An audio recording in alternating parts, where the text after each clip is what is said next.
Ouais, juste pour les tiges, on n'avait pas assez de laque bleue parce que ça prend vraiment.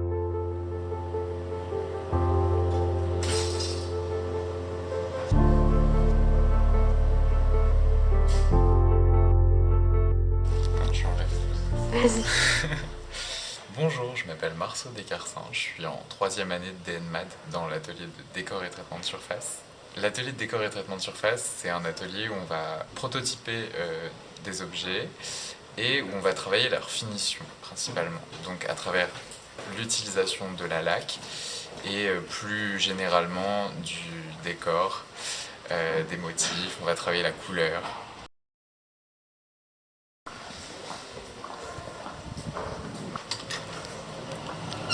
La partie où on va venir préparer les laques, préparer les peintures.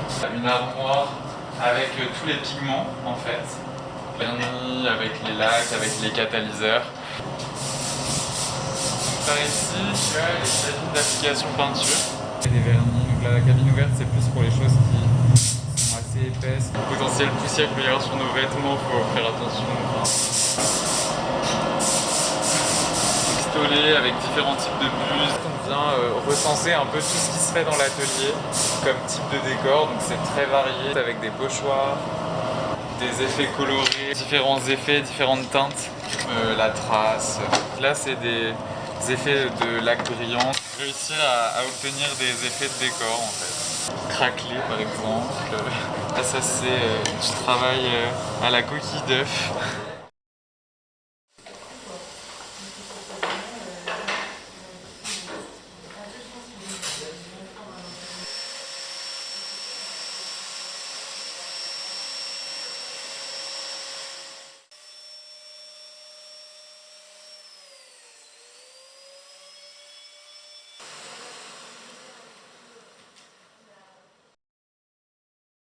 J'ai pris le parti pris au départ de me centrer sur un matériau, donc qui est le lin. Alors le lin passe sous n'importe quelle forme. L'idée c'était de partir d'une matière brute, vraiment de partir de la fibre extraite de la tige, non tissée, non filée. Pourquoi partir de cette fibre? Déjà pour l'aspect local, vu que c'est une fibre qui est française, qui est fabriquée sous cette forme-là, elle est issue des chaînes de production françaises, donc c'est un matériau local. C'est aussi une fibre qui commence à être de plus en plus utilisée pour faire des matériaux composites, des matériaux très techniques. On a pas mal d'a priori dessus en fait, souvent par rapport à sa praticité, le fait que ça se froisse, que c'est pas toujours très doux. Enfin, on va rarement, même presque jamais le voir pour son aspect esthétique en fait. Et du coup j'ai voulu pouvoir montrer le matériau sous un autre angle, le mettre à l'honneur en quelque sorte, le montrer de sorte à ce qu'on se dise waouh c'est du lin et pas qu'on se dise ah super c'est pratique, c'est solide et tout, c'est fait en lin. Histoire de retourner un peu le truc pour qu'on puisse le voir autrement et qu'on le voit peut-être dans un autre contexte. J'ai mon carton. Du coup, ça c'est le lin, la fibre de lin taillée. Donc ça veut dire que c'est la tige qui va être concassée, on va dire secouée pour enlever toute l'écorce et qu'il n'y ait plus que la fibre en fait. Et ensuite, ça, je vais le brosser pour le peigner et pour enlever tous les nœuds et avoir quelque chose de plus lisse et plus doux et propre surtout. Parce qu'il y a énormément de poussière et des fois des petits copeaux encore, tout ça. Donc ça, c'est de la filasse de lin qui a été déjà peignée. Donc c'est pas moi qui l'ai fait, c'est fait par des machines. Ça permet en fait d'avoir un ruban qui s'arrête jamais. Ce ruban à la base il est destiné à partir du coup dans des filatures pour devenir du fil. Donc c'est pour ça que c'est intéressant pour eux qu'il y ait une bande qui s'arrête jamais.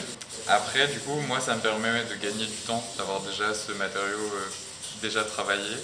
Et je vais l'utiliser pour faire les charnières, ce qui demande beaucoup de lin, donc ça me permet de gagner du temps. Pendant l'été où j'ai eu cette réflexion par rapport au décor et à la matière, j'étais du coup chez mes parents, donc mon père qui est agriculteur, pendant la saison des moissons. Du coup j'étais en contact avec le lin, avec la matière. J'ai trouvé que ça pouvait être intéressant justement de pouvoir exploiter cette matière et la mettre en valeur par le décor. À partir d'une matière brute, on pouvait l'associer à une sorte de raffinement en fait. Où, voilà, comment transformer, associer voilà, raffinement, décor et matière brute. L'intérêt de faire ça, on va dire, artisanalement et voilà, de faire ça moi-même et de ne pas partir d'une fibre qui est déjà peignée, c'est que en fait, je vais pouvoir contrôler un petit peu la fibre et je vais être plus libre de ce que je vais en faire. Je peux vraiment, du coup, pareil, l'éteindre facilement, de pouvoir voilà, couper là où j'ai besoin, prendre les portions dont j'ai besoin et avoir des fibres qui sont voilà, toutes, où elles ont toutes le même début et la même fin, en fait. Ça me permet d'avoir quelque chose de beaucoup plus cadré.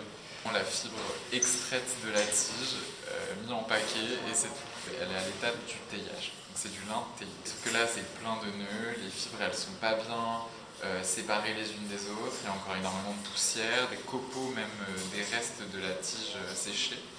Donc l'idée, ça va être de lister, de peigner, de séparer les fibres, donc avec différents outils un peu fait maison.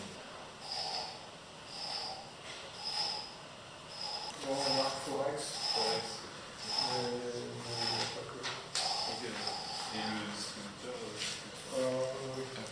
Donc là, ça permet d'enlever les nœuds, de dégrossir, on va dire, et ensuite, je viens continuer avec une brosse pour vraiment affiner le travail.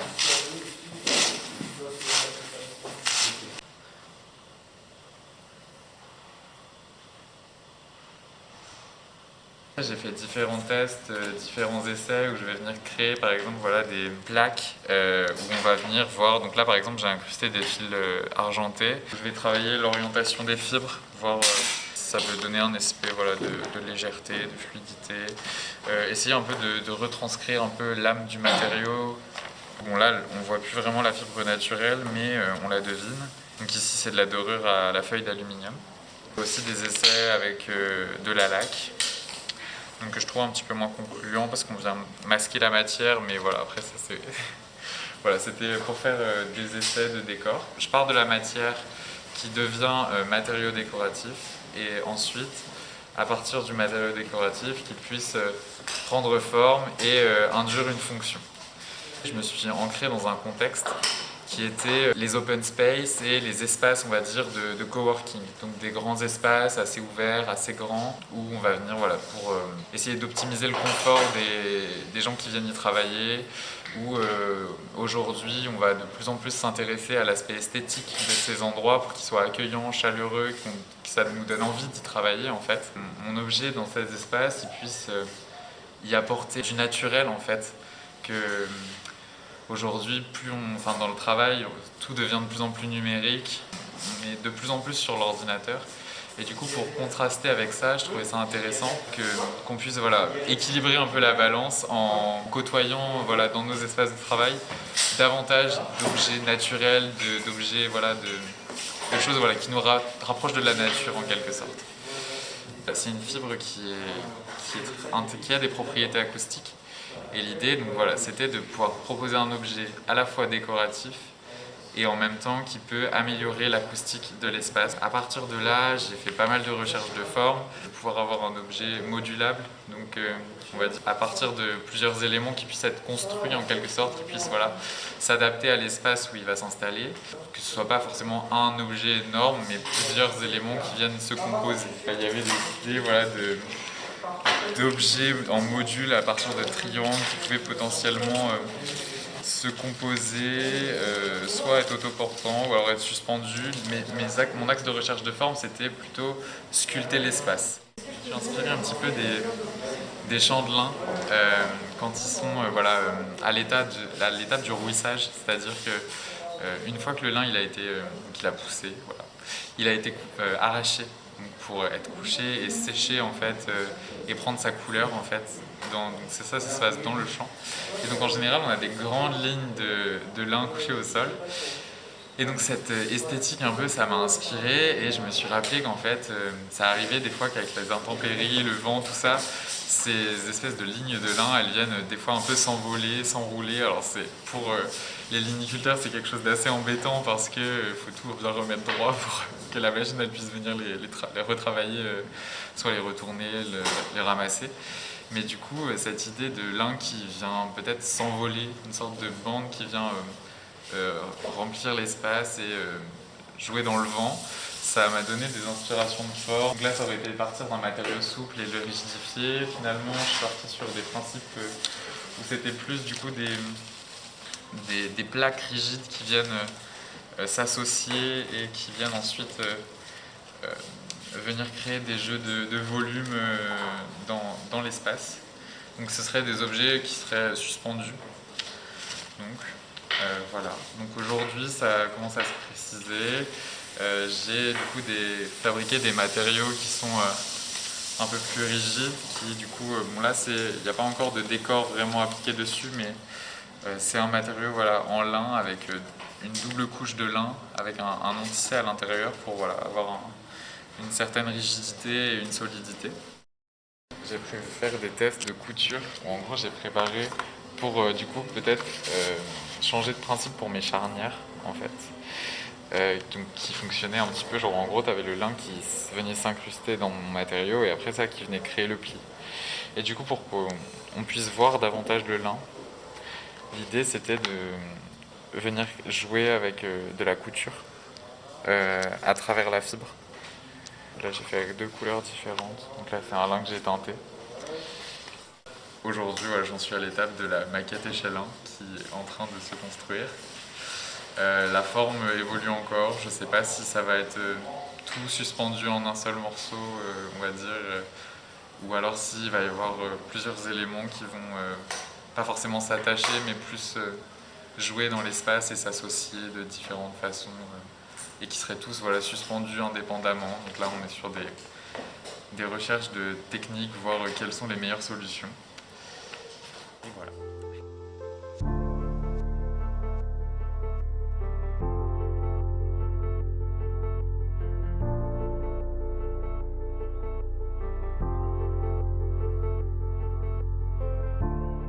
C'est du coup du lin qui a été teinté. Il faut qu'il y ait le lin au naturel.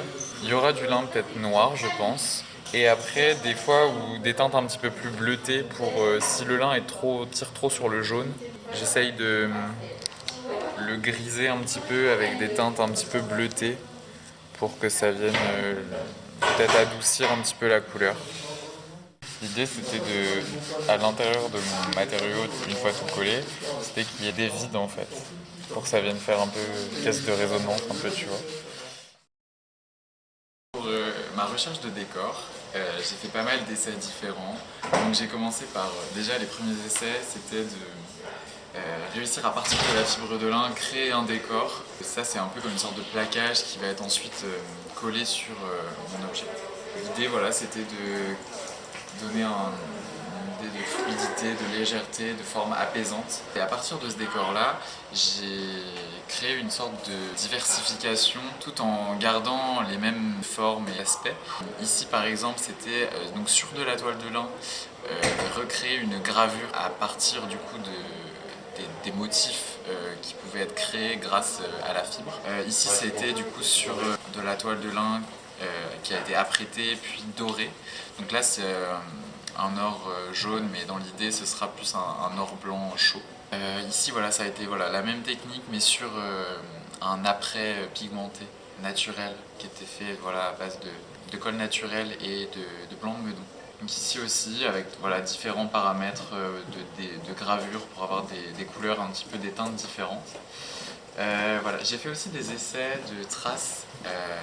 Donc là, cette fois, pas exactement les mêmes que les précédentes, mais qui voilà, sont faites plus au pinceau et qui, donc, avec de la poudre d'or, on vient appliquer voilà, sur les traces pour avoir cet effet de brillance et de reflet avec de la dorure, donc avec un motif différent.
Alors, donc là, j'ai réalisé tous mes décors et on passe à l'étape du collage des décors et de la composition et ensuite de la suspension des modules.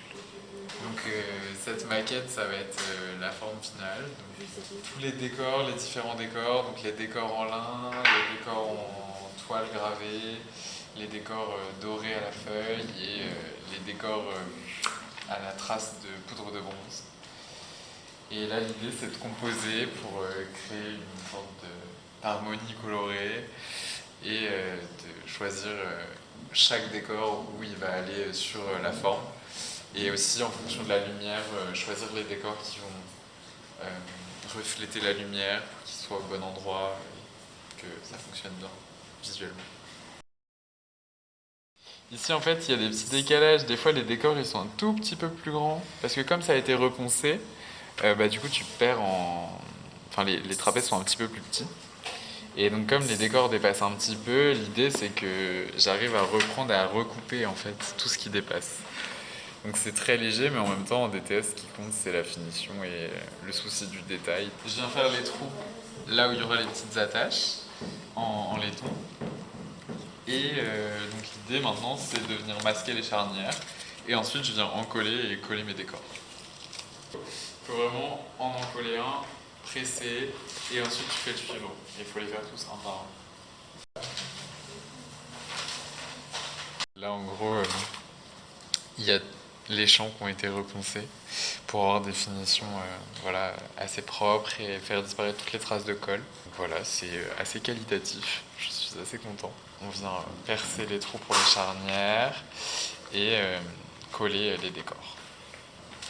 Donc à la fois des charnières inspirées un petit peu de la forme des trapèzes, d'autres plus simples, plus inspirées vraiment juste des formes très simples, arrondies pour être le plus épuré possible. Ça va avoir un effet vieilli un petit peu. Donc ça, c'est quelque chose qu'on fait on fait un bain d'hématite. Ça permet de donner un petit effet vieilli et noirci au laiton. Donc là, elles sont accrochées à un truc, mais elles sont attachées à deux, évidemment. Donc de ce sens-là, ça fonctionne comme ça, avec ça plie. Et ici, du coup, ça, c'est une pièce que j'ai fabriquée. Parce qu'on n'a pas trouvé d'équivalent en fait dans le commerce pour avoir quelque chose d'assez esthétique. Une barre de laiton qui a été perforée, taraudée et pour ensuite juste avoir bloqué en fait le fil à l'intérieur. Donc c'est bloqué avec une perle en laiton à l'intérieur avec un petit nœud pour qu'il n'y ait pas de boucle qui sorte et que ce soit le plus épuré possible au niveau de l'attache du fil. Ce que j'aime bien dans le projet, c'est que chaque décor va réagir différemment avec la lumière. T'as la fibre de lin qui va avoir son propre reflet. T'as les décors à la feuille d'or qui vont vraiment, en fonction de l'angle de vue, donner de la lumière au projet et créer un point lumineux. Et ensuite, t'as les décors à la poudre de bronze qui, eux, vont, en fonction du point de vue, soit être assez ternes et gris et rappeler un petit peu la couleur du lin. Et parfois, ils vont avoir, en fonction de la lumière, vraiment un reflet très doré, orangé, qui va apparaître soudainement en fonction de l'angle de vue. Et donc, quand tu te déplaces, finalement, le décor, il évolue et il bouge en même temps. Donc, c'est assez intéressant.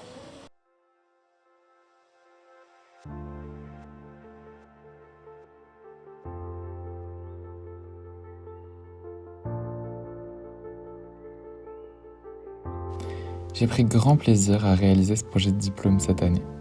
Ce qui m'a le plus plu, je dirais que c'est toute la partie recherche et mise au point des matériaux. J'ai trouvé ça particulièrement intéressant pour qu'ils puissent allier propriétés décoratives et acoustiques.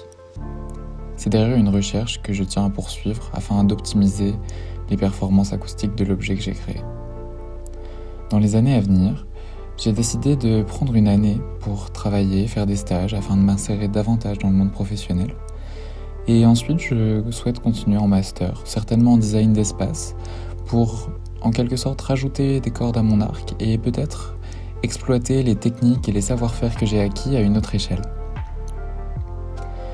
Merci à tous, merci à Lucie d'avoir suivi mon projet. Sans elle, rien n'aurait été possible. Et je vous dis à bientôt.